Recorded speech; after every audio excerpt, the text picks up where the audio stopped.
Welcome to Thriller Recaps. Today, I am explaining the movie, Adrift, explaining every scene as it happens. Watch till the end, and please like, share, and subscribe if you enjoy this. Amy and James took their baby, Sarah, on a trip to join Amy's old friends, Zach, Lauren, and Dan, for a cruise on Dan's yacht. On their way to the harbor, they saw Zach and Lauren on Zach's motorbike, also heading to the harbor. Amy introduced Zach to her baby and husband, and they all headed to the boat. Amy, who was afraid of the sea, donned a safety jacket but successfully climbed on board.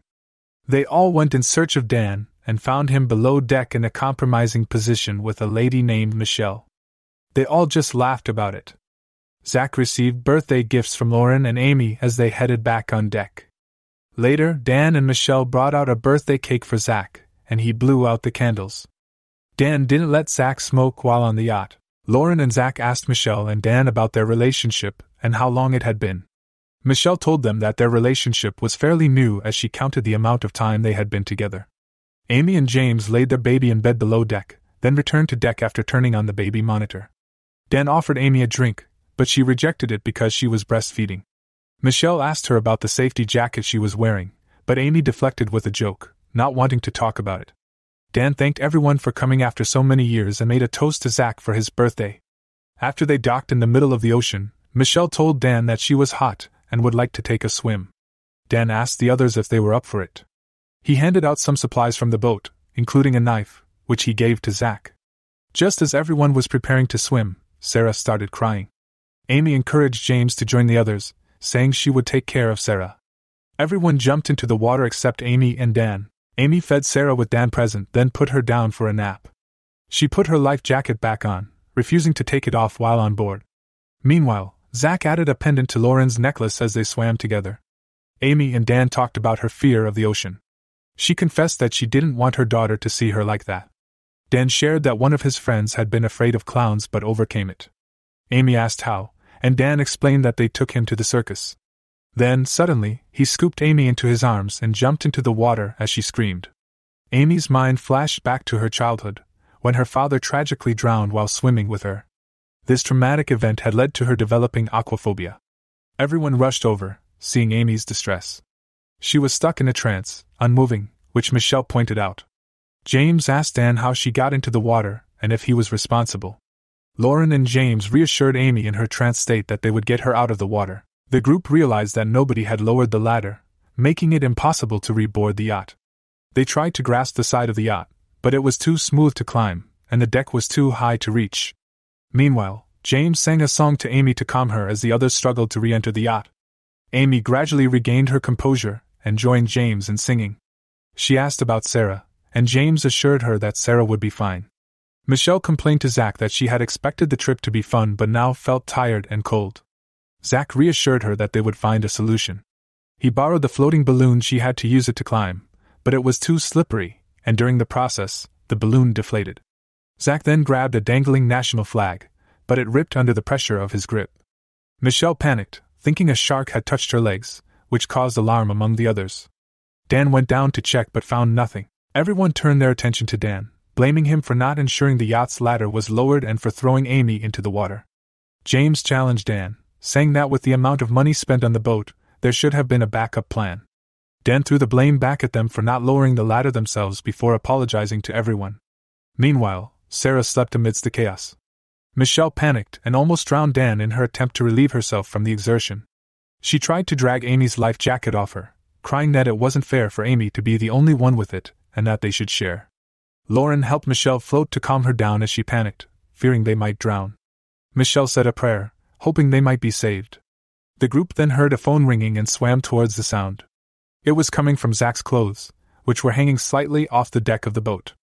As Dan reached for the clothes, they fell into the water, causing the phone to soak. They heard voices singing, "Happy Birthday," as Zach tried to answer, but the callers couldn't hear the group's screams for help. The phone went dead, and out of frustration, Zach angrily threw it into the ocean. Michelle yelled at him, blaming him for not telling the caller where they were. She started pointing out that they would drown, which infuriated Lauren. Lauren angrily splashed water at Michelle to shut her up, which made her start sobbing. James talked to them about their ordeal, reminding them that they didn't need to fight. Dan got a leg cramp, and Amy and Lauren helped by lifting his leg. Much later, Dan suggested that the group remove their bathing suits to make a rope. While they were donating pieces of clothing for the rope, they heard an approaching yacht with teenagers partying and playing loud music. The group tried to grab their attention, but the teenagers mistook their calls for help as greetings and sailed off. The group then set about creating the rope. James asked Dan if there was a way to get into the yacht from the bottom. Dan answered that he didn't know, which confused James. James collected the swimming mask from Dan and the knife from Zach, then dived under the yacht to check for an alternative way inside. While doing so, he dropped the knife. He swam down after it, managed to catch it, but realized he was losing his breath. Panicking underwater, he tried to swim for the surface but crashed his head into the bottom of the yacht, knocking himself unconscious. After they finished tying the rope, the others made several attempts to get one end of it wrapped around a railing. They succeeded on their last attempt. Zach tried to climb up, his fingers brushing the deck, but the makeshift rope ripped apart under his weight before he could hold on to anything.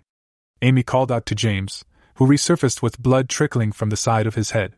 Lauren thought he might have a skull fracture and said they needed to get him help immediately. Zach took the knife from James and started stabbing the boat to climb back up. Dan rushed over to stop him, and during the struggle, Zach accidentally stabbed himself in the chest. Lauren pressed the remaining pieces of clothing on his wound. They then heard Sarah crying from the yacht, making Amy desperate to reach her. They noticed Michelle was missing. She had distanced herself after seeing Zach's blood.